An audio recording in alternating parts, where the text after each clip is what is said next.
Hello students, good morning all of you. Today we will discuss our next topic and which is very important, that is electronegativity. ठीक है, तो electronegativity क्या होती है थोड़ी बहुत शायद हम 10th में पढ़ भी चुके हैं। अब हम उसको डीपली डिस्कस करेंगे यहाँ पे। तो जो इलेक्ट्रोनेगेटिविटी है like ionisation enthalpy, electron gain enthalpy, atomic radii है, तो उसकी तरह जो हमारे पास इलेक्ट्रोनेगेटिविटी की कोई फिक्स वैल्यू नहीं है। दूसरी बात, इसकी जो ये जो होती है इलेक्ट्रोनेगेटिविटी, ये एक यूनिट लेस है, इसकी कोई यूनिट भी नहीं होती। ठीक है, तो इलेक्ट्रोनेगेटिविटी को हम डिफाइन कैसे कर सकते हैं वो देखो। कैसे डिफाइन करूं बेटा इसको? It may be defined as the tendency of an atom to attract the shared pair of electron towards itself। समझ में आया? मतलब कि ये कह सकते हैं कि भाई ये एटॉमिक प्रॉपर्टी की जैसी नहीं है, ये एक सिंगल एटम की प्रॉपर्टी नहीं है। इसमें जो एटम अपनी प्रॉपर्टी शो कब करेगा? जब वो मोलिक्यूलर फॉर्म में होगा, जब वो मोलिक्यूल में होगा, जब वो किसी दूसरे के साथ अटैच होगा। जैसे कि दो एटम हो गई एक्स और वाई हो गए, ठीक है। तो जो एक्स और वाई है भी, जब दोनों के बीच में जो बॉन्ड बना हुआ है, शेयरिंग से बॉन्ड बना कोवलेंट, तो सिंपल सी बात है, जब शेयरिंग से कोई चीज बनेगी तो वो कहां पर रखी जाएगी? बिल्कुल दोनों के बीच में। ठीक है, तो अब इलेक्ट्रोनेगेटिविटी क्या कहती है कि टेंडेंसी ऑफ एनी एटम, जो जिसके बीच में बॉन्ड बन रहा है उनमें से किसी भी एटम की, तो जो टेंडेंसी होगी उस इलेक्ट्रॉन को अट्रैक्ट करने की। तो भाई अब यहां पर जो इसकी टेंडेंसी है वो डिपेंड करती है ना कि इसकी क्या होगी। सिंपल सी बात है ना। अब अगर मैं यहां पर कोई वीक सा ले लूं, ठीक है, इसके कंपैरिजन में, तो क्या करेगा? उससे इलेक्ट्रॉन छीन लेगा, ये अपनी तरफ अट्रैक्ट कर लेगा। अट्रैक्ट करेगा, इसका मतलब क्या होगा कि वो जो शेयरिंग की इलेक्ट्रॉन है वो वाई के एक्स के नजदीक आ जाएंगे, यहाँ पे नेगेटिव चार्ज, और इसके ऊपर स्लाइटली पॉजिटिव चार्ज, क्योंकि इलेक्ट्रॉन क्लाउड एक्स की तरफ अट्रैक्ट। अगर मैं कहूंगी भाई जो वाई है वो एक्स के कंपैरिजन में कोई दूसरा एटम आ गया, ठीक है, अगर इस फॉर्म में क्या होता कि जो वाई है वो एक्स के कंपैरिजन में मोर इलेक्ट्रोनेगेटिव है, तो इस केस में क्या हो जाता? इसके ऊपर पॉजिटिव आ जाता और यहाँ पर नेगेटिव आ जाता। तो मतलब कि मैं नहीं कह सकता ना कि भाई इस एटम की जो इलेक्ट्रोनेगेटिविटी कांस्टेंट ही है, कि भाई एक्स के साथ कोई भी जुड़े हुए उसकी वैल्यू तो यही रहने वाली है। ठीक है, तो इसके ऊपर पॉजिटिव चार्ज आएगा कि नेगेटिव चार्ज आएगा, वो किस पे डिपेंड करेगा कि वो किसके साथ अटैच होगा। ठीक है, तो कंपैरेबल से कह सकते हैं, कंपैरिजन के लिए हम जनरली यूज करते हैं। इंपॉर्टेंट बहुत है, इससे हम उनके पोलर, नॉन पोलर और आयनिक करैक्टर, कोवलेंट करैक्टर सब मेंशन करते हैं। ठीक है, तो इसको बहुत ध्यान से हमने समझना है। अब मेन बात है कि भाई इलेक्ट्रोनेगेटिविटी को फाइंड आउट कैसे किया जाता है। अब इलेक्ट्रोनेगेटिविटी निकालने के लिए हमारे पास बहुत सारे स्केल हैं, ठीक है, और जो हम सबसे ज्यादा यूज करते हैं वो आता है हमारे पास पॉलिंग स्केल। ठीक है, तो जिस स्केल का हम यूज करेंगे, जिस स्केल के बेस पे हमारी बुक में टेबल बनी हुई है, वो कौन सा होगा बेटा? वो है हमारे पास पॉलिंग स्केल। तो अब पॉलिंग स्केल होता क्या है हम बात कर लेते हैं। पॉलिंग स्केल, तो अब जो पॉलिंग स्केल ने बेटा जो इलेक्ट्रोनेगेटिविटी निकाली वो किसके ऊपर बेस थी? वो बेस थी based on bond enthalpy, bond enthalpy of heteronuclear atom. Heteronuclear atom का मतलब समझिए ना कि जिसमें अलग अलग एटम्स जुड़े हुए। बॉन्ड एंथैल्पी भी दोनों के बीच में जो बॉन्ड बना हुआ है, तो जब वो बॉन्ड बना, या ये कह लो कि जब हम उस बॉन्ड को तोड़ेंगे तो कितनी एनर्जी की रिक्वायरमेंट होगी, उसको हम नाम दे रहे हैं बॉन्ड एंथैल्पी। ठीक है, तो इसके अकॉर्डिंग इसने क्या अज्यूम किया कि भाई जैसे मैं मान लेता हूं कि मेरे पास कोई मॉलिक्यूल है A2, उसने रिएक्शन की B2 के साथ और क्या बन गया? यहां से AB बन गया। क्लियर है? ठीक है, तब उसने क्या अज्यूम किया कि भाई जो बॉन्ड एंथैल्पी होगी AB की, bond enthalpy of AB is equal to the geometrical mean of bond enthalpy of AA and BB। Geometrical mean, ये उसने मानी। ठीक है, कि भाई वो क्या सोच रहा था कि भाई जो दो एटम है अगर उनकी इलेक्ट्रोनेगेटिविटी बिल्कुल एक जैसी है, उनकी इलेक्ट्रोनेगेटिविटी एक जैसी है, तो जो उस बॉन्ड की जो बॉन्ड एंथैल्पी आएगी एक्चुअल में क्या आनी चाहिए, वो इनकी एवरेज आनी चाहिए। बट जब उसने ऑब्जर्व की वैल्यू, देन क्या फाइंड आउट हुआ कि bond enthalpy of A be always greater than this value, geometrical mean value. ठीक है, इस जो वैल्यू से थी वो अलग आई, तो इसका मतलब क्या था, that is A and B have different electronegativity, कि जो इनकी इलेक्ट्रोनेगेटिविटी सेम नहीं थी, अगर सेम होती तो वैल्यू क्या आनी चाहिए थी, इक्वल आनी चाहिए थी, बट वैल्यू इक्वल नहीं आ रही, तो इसका मतलब क्या होगा कि जो दोनों की इलेक्ट्रोनेगेटिविटीज थी वो डिफरेंट थी। ठीक है, तो इनकी जो इलेक्ट्रोनेगेटिविटी थी वो डिफरेंट, तो सब कुछ किसके ऊपर बेस चल रहा है बेटा, ये बॉन्ड एंथैल्पी के ऊपर। तो फिर उसने क्या निकाला, उसने जो इन दोनों का जो डिफरेंस है, जिसको हम क्या बोलते हैं, excess bond enthalpy, the enthalpy difference of molecule AB and its geometrical mean is called excess bond enthalpy। और वो उसका किसके इक्वल आई बेटा, वो bond enthalpy of AB minus geometrical mean of bond enthalpy of AA and BB, ये value आई हमारे पास। फिर कहते हैं कि बेटा ये जो एक्सेस बॉन्ड एंथैल्पी है, जो डेल्टा E है, it is used to calculate the difference of electronegativity A and B। मतलब कि इस जो एक्सेस बॉन्ड एंथैल्पी है, डेल्टा E है, इससे जो हम है ना एग्जैक्ट वैल्यू फाइंड आउट नहीं कर सकते हैं, हाँ, बट जो दो एटम थे A और B, हम इनकी इलेक्ट्रोनेगेटिविटी का डिफरेंस निकाल सकते हैं। तो ध्यान रखना कि हम क्या निकाल रहे हैं, डिफरेंस निकाल रहे हैं, हम उनकी एग्जैक्ट वैल्यू को कैलकुलेट नहीं कर पा रहे हैं। तो उसने पोलिंग में एक फॉर्मूला बताया, वो फॉर्मूला क्या था कि जो उनकी डिफरेंस था, electronegativities of A and B is equal to, ये फॉर्मूला उसने दिया। ठीक है, उसने एक रिलेशन फाइंड आउट किया। अब बात आती है कि यहां पर ये जो हमने मॉडुलस का यूज किया, क्योंकि हमने उसका मैग्नीट्यूड लेना है, प्लस माइनस भी हो सकता है कि ए की वैल्यू कम हो तो नेगेटिव आंसर आ जाए, तो आपने नेगेटिव पॉजिटिव से कंफ्यूज ही नहीं होना है, सिर्फ हमने उसका मैग्नीट्यूड लेना है। ये क्या है बेटा, ये चाई है, एक्स नहीं होता है, ये क्या होता है, चाई होता है। मतलब इलेक्ट्रोनेगेटिविटी को हम काई से रिप्रेजेंट करते हैं, काई भी बोल सकते हो, चाई भी बोल सकते हो। ठीक है, तो जर्नली काई वर्ड यूज करते हैं। तो difference of electronegativity of A and B is equal to 0.1017 times of under root of excess bond enthalpy. तो ये उसने फॉर्मूला दिया।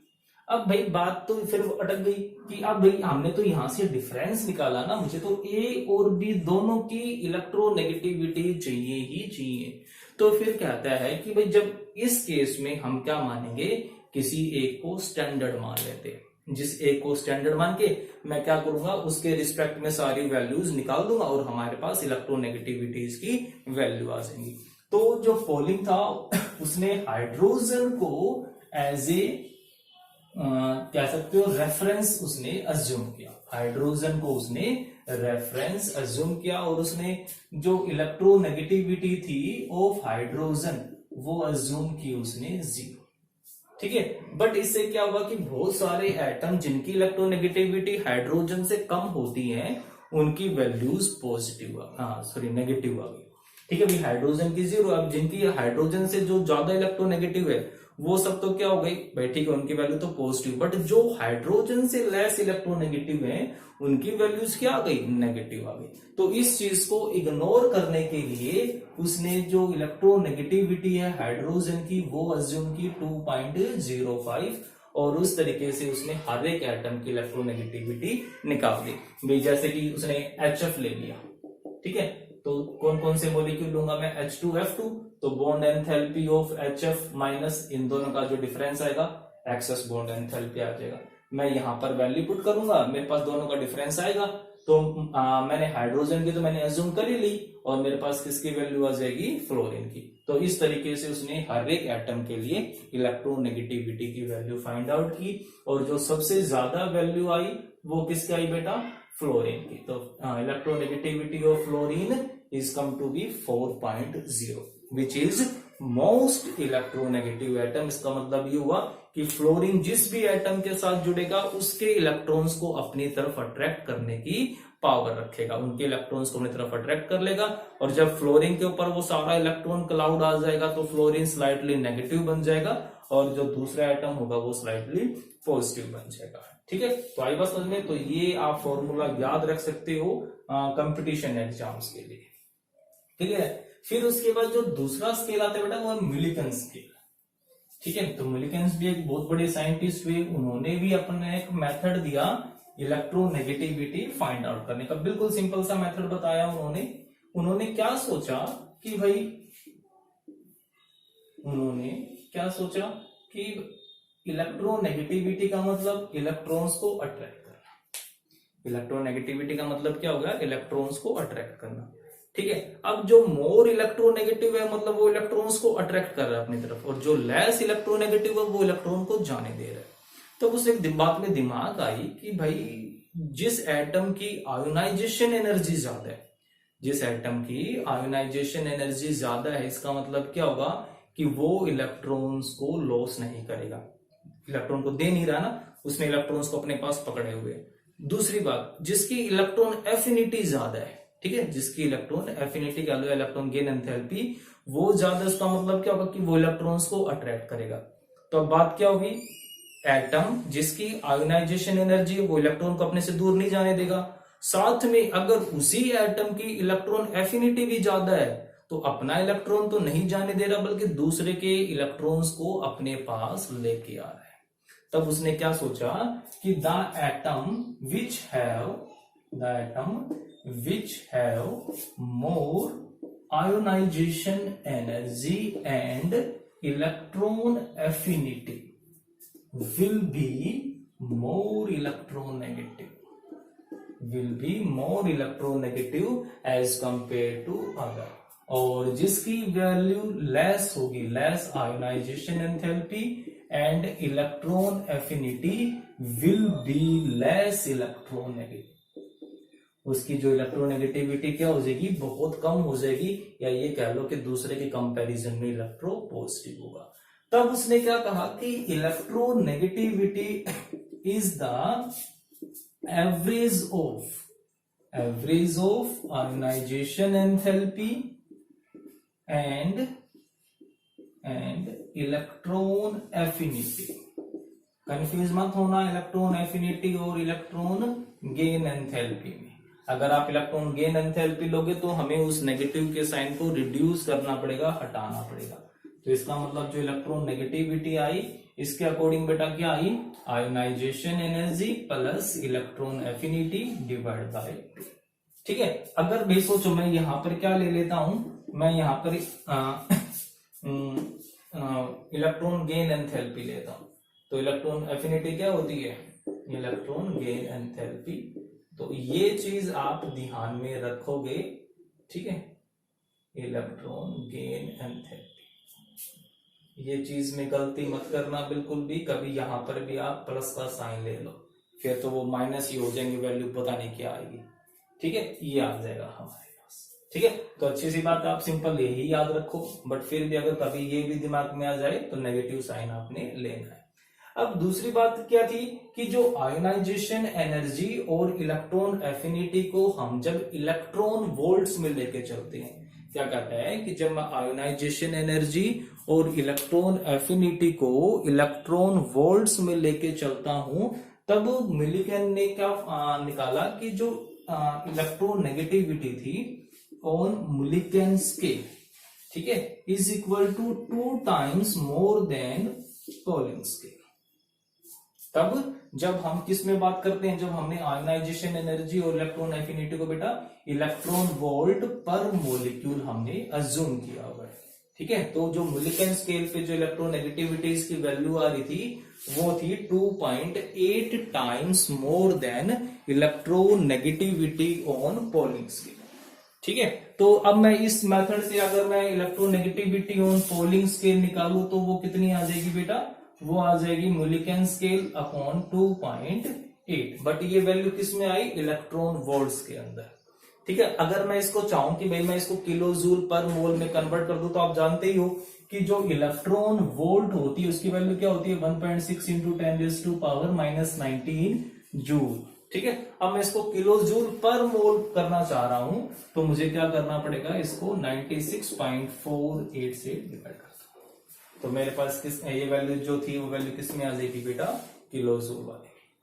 ठीक है, इलेक्ट्रॉन वोल्ट को अगर मैं क्या करूंगी, अगर मैंने आयोनाइजेशन एनर्जी और electron affinity kilo joule per mole में दे रखी हो तो ये फॉर्मूला हो जाएगा। अगर सिंपल इलेक्ट्रॉन वोल्ट में दे रखी हो तो जो हमारा फॉर्मूला होगा वो हम सिंपल सा निकाल लेंगे। ठीक है, वो ये वाला हो जाएगा, ध्यान में रह जाएगा। तो ये जो मिलिकन स्केल था ये भी ठीक था, बट इसमें क्या दिक्कत थी कि हमें बहुत कम एटम्स की इलेक्ट्रॉन एफिनिटी मालूम होती है। ठीक है, तो इसलिए भी हम इसका ज्यादा यूज नहीं करते। नेक्स्ट आता है हमारे पास ओलरेड-रोकोव स्केल। तो ओलरेड-रोकोव स्केल को बहुत अच्छा स्केल माना जाता है, और उसका जो कंसेप्ट था वो कंसेप्ट भी कुछ अलग ही था, मतलब कि कुछ एक अलग सोच काम की वहां पे, जो उसने अलग से ही रूल दिया। तो दो साइंटिस्ट थे, ओलरेड एंड रोकोव। ठीक है, तो इसने क्या कहा कि भाई जो इलेक्ट्रोनेगेटिविटी है एक्चुअल में क्या होगा, is the attractive force exist between, जो कि एग्जिस्ट करता है किस किस के बीच में, exist between nucleus and electron. ठीक है, वो किस किस के बीच में होगा, न्यूक्लियस और electron, and separated by a covalent distance या distance which is equal to covalent radii। ठीक है, तो दोनों के जो बीच में जो दूरी होगी भाई वो रेडियस ही तो होगी, तो वही चीज कह रहा है, कुछ अलग से बात नहीं कह रहा। भाई इलेक्ट्रोनेगेटिविटी एक्चुअल में क्या है, जो न्यूक्लियस है वही तो इलेक्ट्रॉन्स को अट्रैक्ट करेगा। तो वो क्या कहा कि इलेक्ट्रोनेगेटिविटी एक्चुअल में है क्या, एक न्यूक्लियर फोर्स है, एक अट्रैक्टिव फोर्स है, जो कि अट्रैक्टिव फोर्स न्यूक्लियस और आउटर मोस्ट इलेक्ट्रॉन्स के बीच में एग्जिस्ट करता है। तो अब अगर ये फोर्स है तो ये फोर्स किसके इक्वल होगा बेटा, तो ये जो फोर्स होगा, अब अट्रैक्टिव फोर्स किसके इक्वल होता है, charge on nucleus, charge on electron divide by जो दोनों के बीच में जो डिस्टेंस है। बट जो फोर्स है, जो चार्ज है, अब वो इलेक्ट्रॉन कितना चार्ज एक्सपीरियंस कर रहा है, बात उसकी है। तो चार्ज ऑन इलेक्ट्रॉन ही हो गया है ना, मैग्नीट्यूड की बात करूंगा, and the charge experience that electron by nucleus is equal to E into Z effective R scale. तो जो जेड इफेक्टिव न्यूक्लियर चार्ज वो हम निकाल सकते हैं बस लेटर रूल्स। ठीक है, तो वो आ जाएगी हमारे पास, और ये जो कितना चार्ज एक्सपीरियंस करेगा, मतलब जो अट्रैक्टिव फोर्स होगा वो किसके इक्वल आ गया बेटा, E square Z effective over R square, ये आ गया। और ये सबसे अप्रोप्रिएट मेथड था, इससे जो वैल्यू आई वो बहुत अच्छी आई। तो कहते हैं कि अब इस फोर्स से हम इलेक्ट्रोनेगेटिविटी निकाल सकते हैं, और मिलिकन स्केल के ऊपर ये जो वैल्यू आएगी वो वैल्यू कितनी आएगी, 0.744 plus 0.359 Z effective over R square. ठीक है, ये आ जाएगी हमारे पास इस मेथड से। ये मतलब कि जो किसके ऊपर डिपेंड कर रही है, ये कोवेलेंट रेडियाई के। ठीक है, तो इस मेथड से ओलरेड एंड रोकोव ने करीब 69 एलिमेंट्स के लिए इलेक्ट्रोनेगेटिविटी निकाली, और जो इलेक्ट्रोनेगेटिविटीज की जो वैल्यू आई वो बहुत ही अप्रोप्रिएट थी। मतलब कह सकते हैं कि इन तीनों के अंदर ये मेथड सबसे ज्यादा अप्रोप्रिएट है। आई बस समझ में। तो जो फर्स्ट मेथड था हमारे पास पोलिंग स्केल, वो पोलिंग स्केल किसके ऊपर बेस्ड था, वो पोलिंग स्केल बेस्ड था बॉन्ड एंथैल्पीज के ऊपर। उस मेथड से हमने क्या देखा कि जो हम लास्ट में जो वैल्यू निकालते हैं वो वैल्यू एक्चुअल में क्या आती है, डिफरेंस इन इलेक्ट्रोनेगेटिविटी।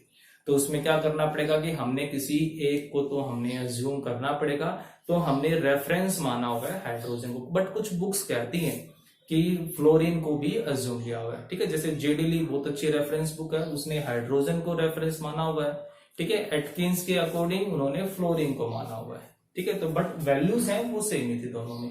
उसके बाद म्यूलिकन स्केल आया। म्यूलिकन स्केल ने क्या सोचा कि भाई जो इलेक्ट्रोनेगेटिविटी है, कंसेप्ट वही है, इलेक्ट्रॉन का अट्रैक्ट करने की टेंडेंसी, बट उसने जो वैल्यू निकाली वो वैल्यूज कहां से निकाली, average of electron affinity and ionization. और फिर हमने उसका रिलेशन फाइंड आउट किया किसके साथ, पोलिंग स्केल के साथ। और फिर जो लास्ट था ऑलरेड एंड्रकोव, उससे जो हमने इलेक्ट्रोनेगेटिविटी पढ़ी, उसका जो कंसेप्ट था एक अलग ही कंसेप्ट, वो इलेक्ट्रोनेगेटिविटी को एक अट्रैक्टिव फोर्स मान के चल रहा था। हमने वहां से फोर्स निकाला और उसको हमने कन्वर्ट किया पोलिंग स्केल के साथ। ठीक है, तो ये जो टॉपिक है आप बहुत अच्छे से पढ़ोगे। अब हम अपने नेक्स्ट वीडियो में पढ़ेंगे कि जो इलेक्ट्रोनेगेटिविटी है किस किस फैक्टर के ऊपर डिपेंड करती है, जब वो अलोंग द पीरियड और ग्रुप में जाएंगे तब उसमें किस तरीके से चेंजेस आते हैं। ठीक है, तो आज हमने सिर्फ यही पढ़ा है कि जो इलेक्ट्रोनेगेटिविटी है वो निकाली कैसे जाती है। Okay, thank you.